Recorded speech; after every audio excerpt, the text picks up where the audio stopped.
Good morning students, आप सभी को नववर्ष की हार्दिक शुभकामनाएं। नववर्ष आपके जीवन में खुशियां लेकर के आए, ऐसी मैं आशा करता हूं।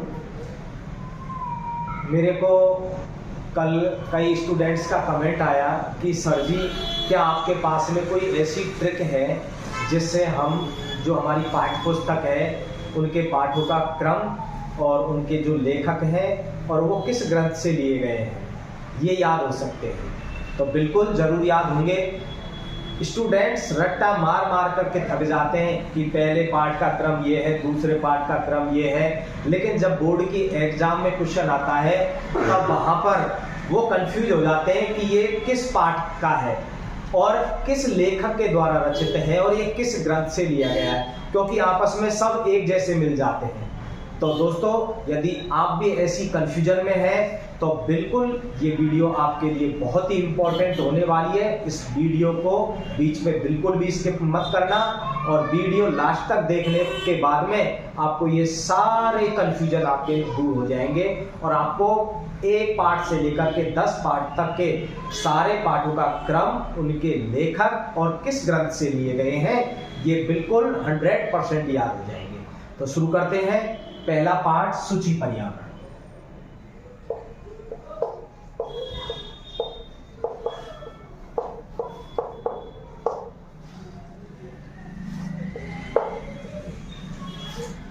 स्टूडेंट्स, ट्रिक के द्वारा याद करने के लिए आपको एक कहानी अपने माइंड में इमेजिन करनी होगी।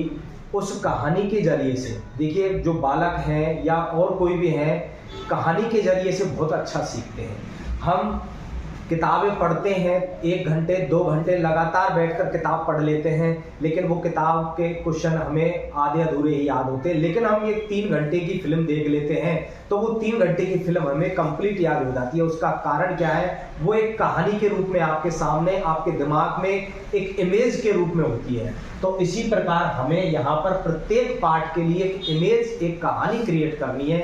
तो शुरू करते हैं। सूची पर्यावरण। आपको कहानी क्रिएट करनी है। सूची शब्द लेना है। सूची यानी होता है पवित्रता।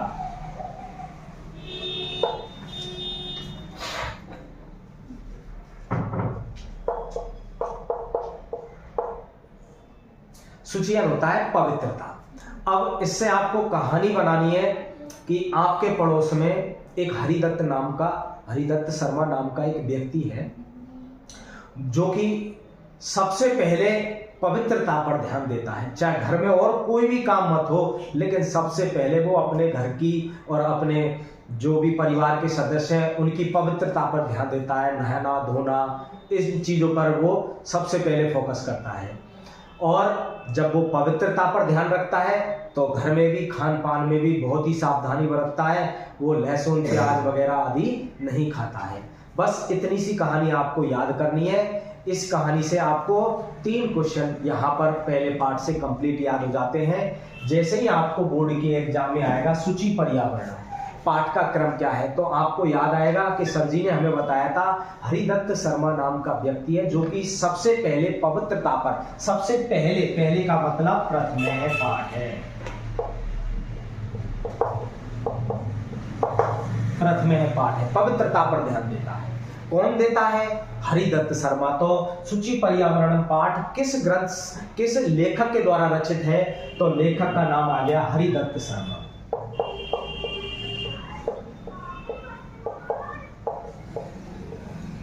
अब किस ग्रंथ से लिया गया है तो हमें याद करना। हरिदत्त शर्मा क्या नहीं खाता? लहसुन नहीं खाता है। लहसुन से आ जाएगा लसल लक्तिका।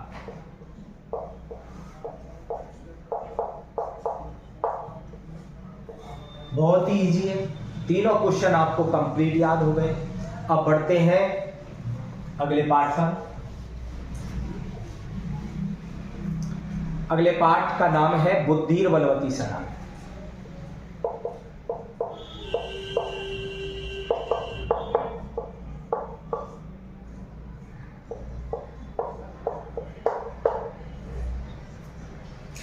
यहां पर भी आपको एक छोटी सी कहानी क्रिएट करनी है।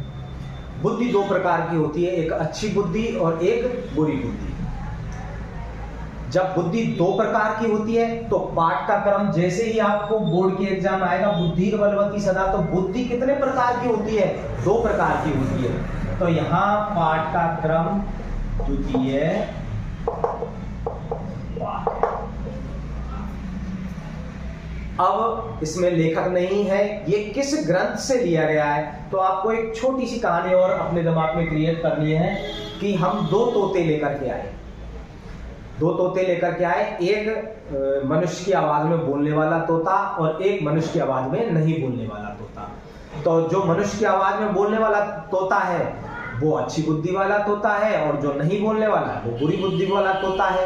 अब तोते को संस्कृत में क्या कहते हैं? सुख कहते हैं। तोते को संस्कृत में सुख कहते हैं। तो किस ग्रंथ से लिया गया है? इसी से निकल के आएगा, सुख सप्तमी।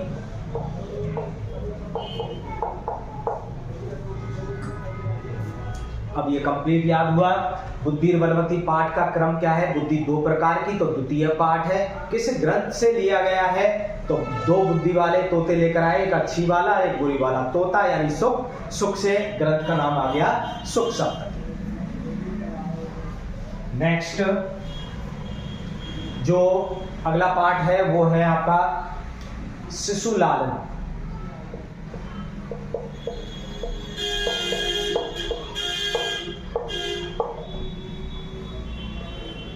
स्टूडेंट्स यहां पर शब्द है शिशु। कोई शिशु है, उसको एक नाग ने डस लिया, और नाग ने डसा कितनी बार? 3 बार डसा। जब 3 बार उस नाग ने उस शिशु को डसा तो वो बच्चा वहीं पर खत्म हो गया। और जब बच्चा खत्म हो जाता है तो जब उसको दफनाते, उसका अंतिम संस्कार करते हैं, तो परिवार के सभी लोग उस पर पुष्पमाला से श्रद्धांजलि देते हैं उसके लिए। तो उसमें पुष्प कुंद यानी चमेली के पुष्प चढ़ाते हैं। तो कुंद के पुष्प क्या चढ़ाते हैं? कुंद के पुष्प चढ़ाते हैं। बस इस कहानी से ही आपके 3-4 क्वेश्चन यहाँ पर कंप्लीट। जैसे ही निकल के आएगा शिशु लालनम पाठ का क्रम क्या है, आपको याद होगा। शिशु को कितनी बार डसा? 3 बार डसा। तो 3 बार से हो गया तृतीय पाठ है। किसने डसा? नाग ने डसा, तो नाग से हो गया दिंग नाग।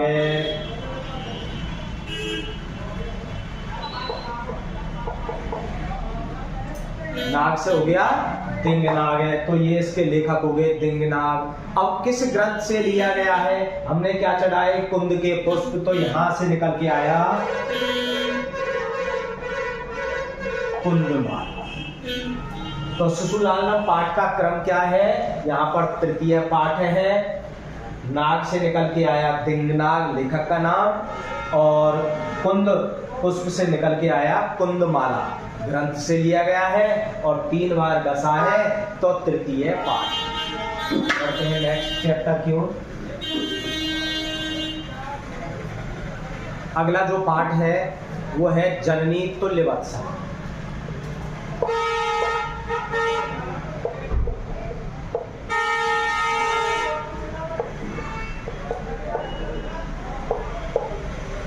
जननी तुल्य वत्सा। स्टूडेंट्स, जननी यानी माता। माता सभी पुत्रों पर समान स्नेह या प्रेम रखने वाली होती है। चाहे उसके 4 ही संतानें क्यों ना हो, तो भी वो चारों संतानों पर समान स्नेह या प्रेम रखती है। और जब घर में 4 संतान होती हैं तो उनमें आपस में लड़ाई झगड़ा भी होता है। लड़ाई झगड़ा होगा तो माता कहती है क्यों महाभारत बचा रखी है? तो यहाँ महाभारत। अब इसी से याद हो गया हमें। जैसे ही आपको बोर्ड के एग्जाम में आएगा जननी तुल्य वत्सला पाठ का क्रम क्या है? जननी यानी माता 4 संतानों पर भी समान स्नेह भाव रखती है। तो पाठ का क्रम आ गया पाठ है। अब ये किस ग्रंथ से लिया गया है? अब 4 बालक होंगे तो घर में लड़ाई झगड़ा करेंगे, महाभारत करेंगे। तो महाभारत में एक पर्व है वन पर्व। तो महाभारत के ये वन पर्व से लिया गया। तो तो इस प्रकार आप इस पाठ के जो क्रम है पाठ का और किस ग्रंथ से लिया गया है तो ये कंप्लीट याद कर सकते हैं। बढ़ते हैं अगले पाठ की ओर। अगला पाठ है आपका सुभाषिता।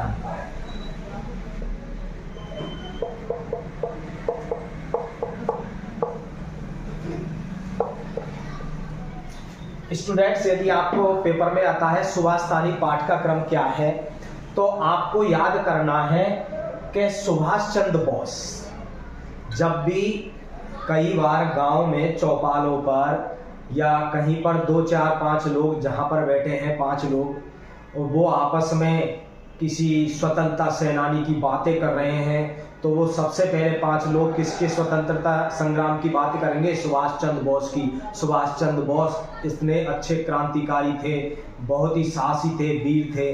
तो ये बातें कौन करता है? ये चौपाल वगैरह पर 5 लोग बैठ करके यार बातें करते हैं। तो सुभाष चंद्र बोस इसकी 5 आदमी जहां भी बैठ जाएंगे वो इनकी क्या है, इनकी वीरता, शौर्य और साहस के बारे में चर्चा करेंगे। तो 5 लोग से आ गया यहाँ पर पंचम पाठ है। पंचम पाठ है, इसमें लेखक नहीं है और ना ही इसमें ग्रंथ है। बढ़ते हैं अगले पाठ की ओर।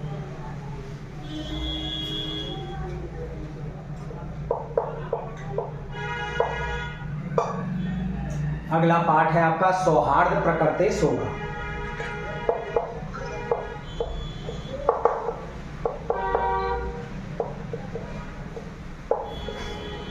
पाठ का नाम है सौहार्द प्रकृते शोभा। इसमें से आपको निकालना है शोभा शब्द। बस पूरे में से आपको शोभा पर जो शब्द है उस पर फोकस करना है।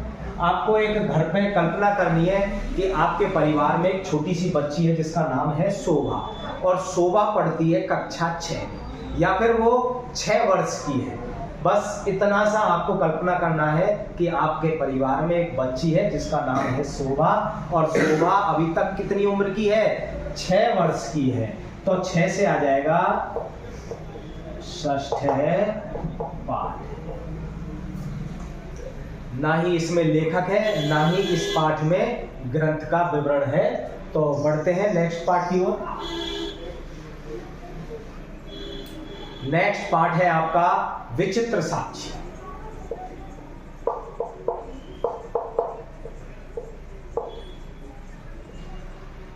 पाठ का नाम है आपके का विचित्र साक्ष्य।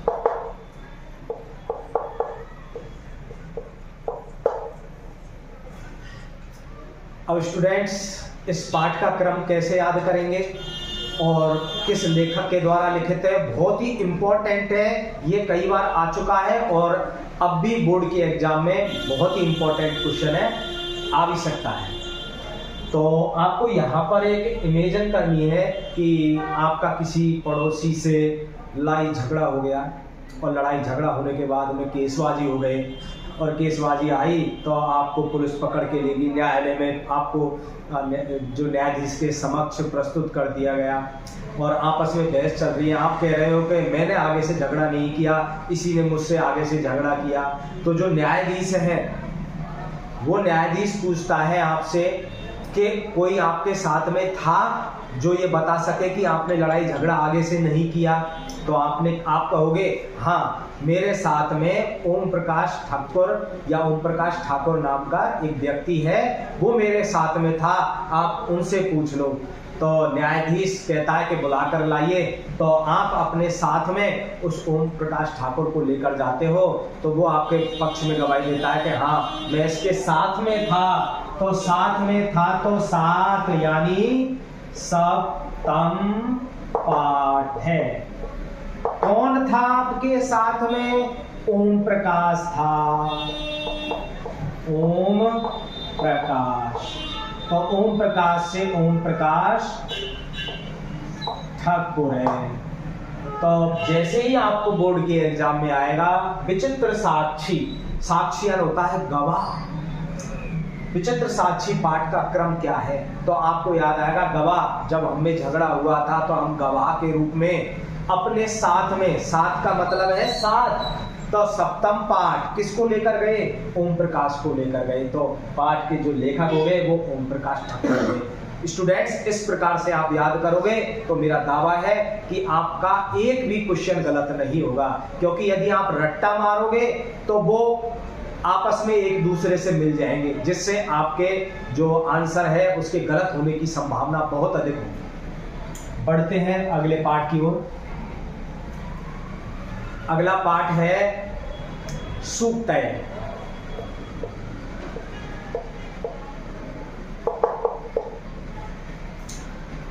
पाठ है सूक्तय। अब सूक्तय यानी सु प्लस उक्ति से बना है, उक्ति का बहुवचन उक्तय।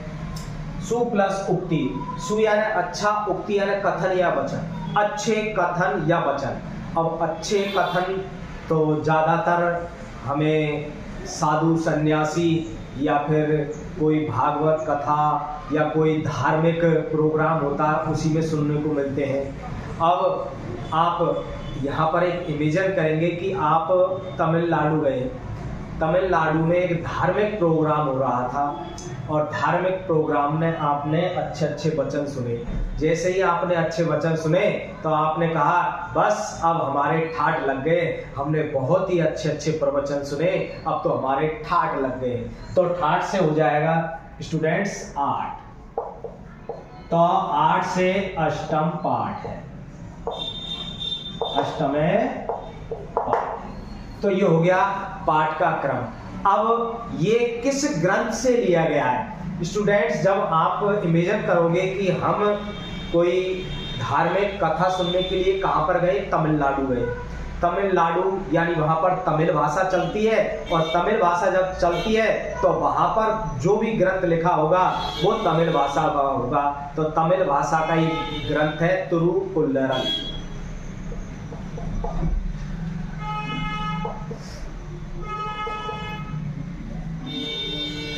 तिरुकुल्लरल। तो जैसे ही आप पाठ आएगा सूक्तय, सूक्तय अच्छे कथन अच्छे वचन, कि इसके लिए आप तमिलनाडु गए धार्मिक कार्यक्रम में, वहां पर आपने अच्छे वचन सुने, आपके ठाठ लग गए, ठाठ से हो गया 8, 8 से बन गया अष्टम पाठ। और किस ग्रंथ से लिया गया है? ये तमिलनाडु गए तो तमिल भाषा का तिरुकुरल, यानी आपका तिरुकुरल जो ग्रंथ है उससे ये लिया गया है। आगे बढ़ते हैं। अगला पाठ है भूकंप विभीषिका।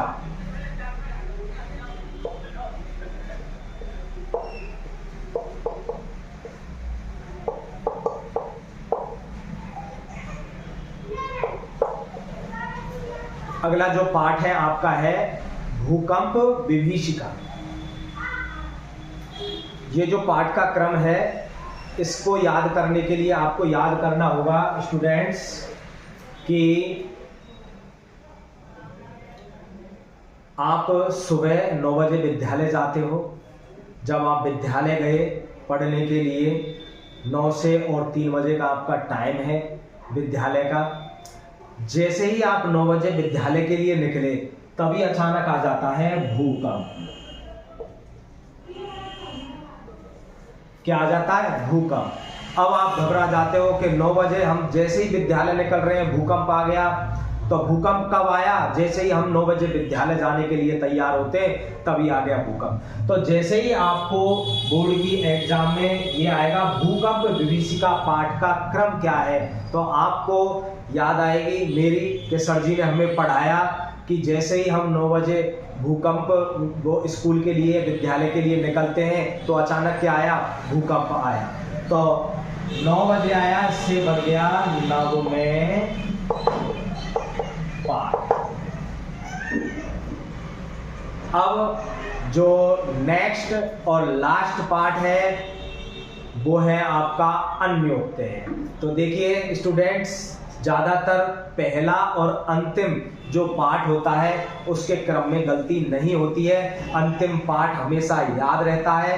अन्योक्तय पाठ है और हमारी पाठ्य पुस्तक में टोटल ही 10 पाठ हैं, तो अन्योक्तः पाठ का क्रम हो जाएगा 10 में। उसमें लेखक भी नहीं है और उसमें कोई ग्रंथ भी नहीं है। तो स्टूडेंट्स, इस प्रकार से आप ट्रिक के जरिए से ये सारे क्वेश्चन याद कर सकते हैं। एक प्रश्न आपका 100% आएगा बहुविकल्पात्मक में और खंड ए में, जो कि आपके ऑप्शन के द्वारा आपको हल करने हैं, तो ज़्यादा दिक्कत आएगी नहीं।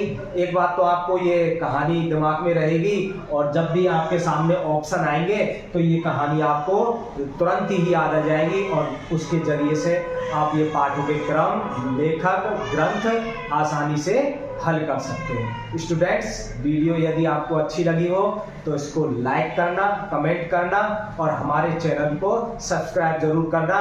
इससे अच्छी वीडियो भी हम आपको अगले टॉपिक्स पर बना करके भेजते रहेंगे। धन्यवाद।